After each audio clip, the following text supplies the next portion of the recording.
Bonjour à tous, bienvenue sur la chaîne YouTube Le Chant des Herbes Sauvages, la chaîne qui vous parle d'autonomie.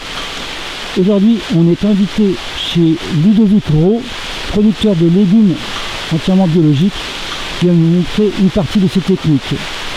C'est parti. Bonjour Ludovic. Bonjour Olivier.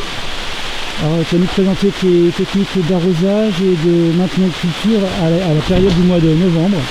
Tout à fait. Où tu en es aujourd'hui et qu'est-ce que tu obtiens comme résultat par rapport aux contraintes nouvelles voilà. Donc là on est sous serre actuellement. J'utilise pas mal de techniques que je combine les unes avec les autres, notamment les techniques de paillage en organique et en paillage plastique. Donc c'est des techniques qui vont nous permettre de garder l'eau dans le sol, d'autant plus que c'est un sol qui est sableux, donc qui retient très peu l'eau, qui est très drainant.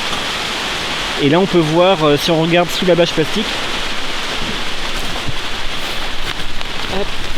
qu'il y a du foin et du broyat qui ont été mélangés au sol.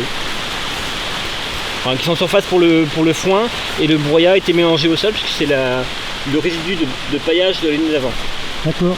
Donc le foin va finir par se décomposer et être intégré au sol par la suite et faire le cycle de fertilité pour garder l'eau dans le sol en fait. C'est pour ça que l'humus garde 40 fois son poids en eau dans le sol.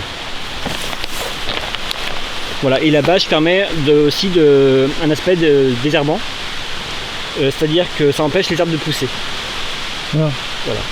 Donc la lumière ne touche pas la graine, ce qui fait que la graine ne lève pas tout simplement. Oui, c'est ça. Donc il n'y a pas d'herbe à pousser. Et donc on a mis des trous dans les bâches pour pouvoir planter les cultures. Donc là c'est du poivron. Donc on a encore des poivrons au mois de novembre, tant qu'il n'a pas gelé. Et ça nous permet d'avoir une culture qui reste désherbée sans avoir à intervenir spécialement. Okay. Oui, parce que la thématique de la bâche, c'est un sujet clivant en ce moment et depuis un certain temps. Les particuliers notamment se demandent, et même certains professionnels se demandent pourquoi continuer de mettre de la bâche, que ce soit en plein champ ou en tunnel. Tu réponds quoi à ce genre de questionnement qui n'est pas vraiment une question en fait? Pourquoi la bâche plastique? Déjà par rapport au coût que ça a, c'est relativement peu cher par rapport aux bénéfices que ça peut avoir. Si on compare ça par rapport à de la main d'œuvre, donc une personne qui devrait désherber une culture envahie d'herbe n'est pas forcément très, très rentable pour la personne qui vend ces légumes là, du fait qu'il voudrait vendre ce légume très cher, beaucoup plus cher qu'il ne l'est aujourd'hui, et je suis pas sûr que ce soit vraiment quelque chose que les gens soient prêts à faire, à acheter les légumes beaucoup plus cher qu'ils ne le sont. Voilà, c'est ça. Parce que voilà, en amont, il y a beaucoup de travail dans le maraîchage et la clientèle n'a pas forcément conscience de tout ce qu'on est obligé de faire pour pouvoir lui présenter les meilleurs légumes au bon moment. Tout à fait. Avec les enjeux de climat qui sont de plus en plus contraignants. Ouais. Tout à fait. Là, le poivron a été semé fin février, début mars, et il a commencé à rentrer en production à partir de fin juin, début juillet. Voilà. Comme pour la tomate et d'autres. Donc c'est un bon équilibre sur la gestion de la culture. C'est ça. Et donc on peut changer de paillage. Là on a vu qu'il y avait de l'herbe ou du foin. Ça peut être du foin, du broyat de bois. Donc c'est des petits morceaux de bois qui sont broyés. Mais ça peut être aussi de la tonte de pelouse. On peut avoir aussi du paillage sous forme de feuilles mortes. Il y a pas mal de choses. Des épluchures de légumes aussi. Ça peut être comme les oignons par exemple. Et la petite nouveauté, enfin des choses qu'on ne voit pas forcément partout, c'est qu'on paille aussi les allées sous le bois, sous la bâche. Alors pourquoi tu le fais? L'intérêt de cette double technique?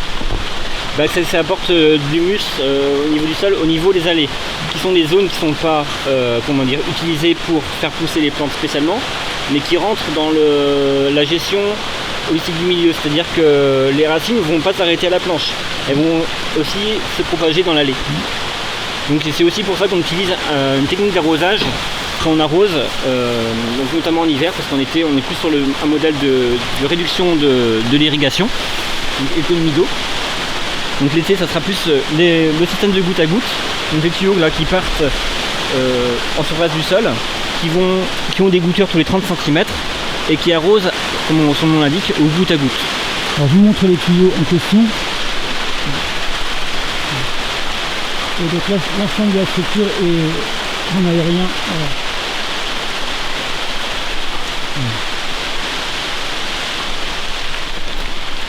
Voilà. Merci Ludovic. Il y a les aspersions en pendulaire. On va faire une deuxième vidéo pour la suite. D'accord. Si vous le permettez. À bientôt.